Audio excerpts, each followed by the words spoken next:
जब इंसान मोह, वासना और लालच में डूब जाता है, तो वह सही और गलत का फर्क करना भूल जाता है, तो उसके जीवन में अंधेरा छा जाता है।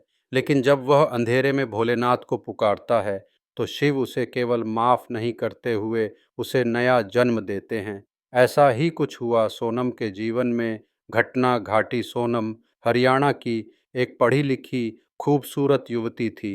उसकी शादी विनय नाम के एक सरकारी अधिकारी से हुई थी।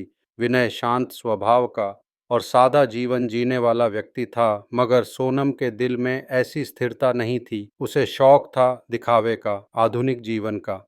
शादी के कुछ ही महीनों में उसकी नज़र एक स्थानीय बिल्डर राहुल पर पड़ी, जो महंगी कारों में घूमता और पैसे से सब कुछ खरीदने का दम भरता रहता था। धीरे धीरे सोनम ने राहुल से संबंध बना लिए और अपने पति से झूठ बोलना और धोखा देना, चालाकी से पैसे निकालना शुरू कर दिया।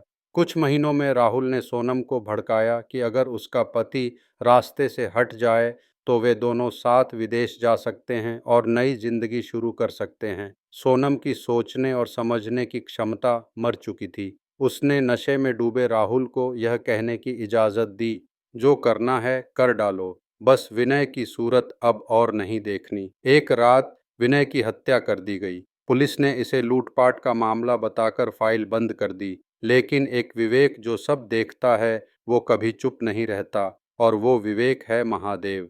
पति के अंतिम संस्कार के बाद सोनम ने राहत की सांस ली, मगर यह राहत ज्यादा दिन नहीं रही। एक दिन जब वह राहुल के साथ हंसी में व्यस्त थी, तो अचानक टीवी पर खबर आई, विनय की हत्या की सीबीआई जांच फिर से खुली। कॉल रिकॉर्ड्स मिले हैं जो चौंकाने वाले हैं। राहुल डर कर विदेश भाग गया और सोनम को अकेला छोड़ दिया।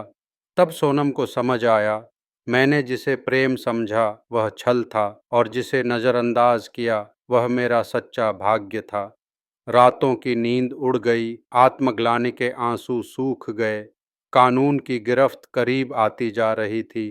तब एक रात वह रोती हुई मंदिर के द्वार पर जा बैठी, भोलेनाथ के चरणों में। वहाँ कोई पुजारी नहीं था, बस एक तांत्रिक बाबा थे जो श्मशान से लौटे थे।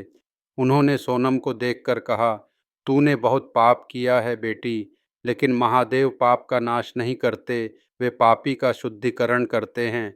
एक बार सच्चे मन से पुकार, शिव को वो पुकार चाहिए जो आत्मा की गहराई से निकले। उस रात सोनम ने पहली बार AUM नमः शिवाय का जाप किया और पहली बार अपने गुनाह को खुद से स्वीकार किया। अगले दिन वह खुद पुलिस स्टेशन गई, अपना अपराध कबूल किया और कहा, मुझे सजा दीजिए, मगर मेरी आत्मा को माफ़ करिए।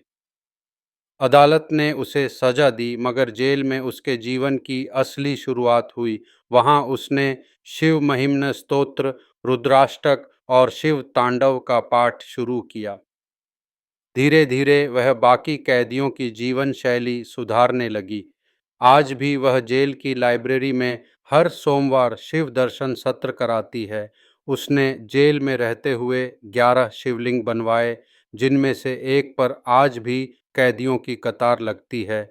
वो कहते हैं, सोनम दीदी ने हमें जीना सिखाया, पाप को स्वीकार कर जीवन को शिव की ओर मोड़ना सिखाया। सोनम अब कोर्ट में अपील कर सकती है, मगर वह कहती है, मैं अब स्वतंत्र नहीं होना चाहती। मैं उस भटकती आत्मा को खोज चुकी हूँ जिसे भोलेनाथ ने पहचान दी है।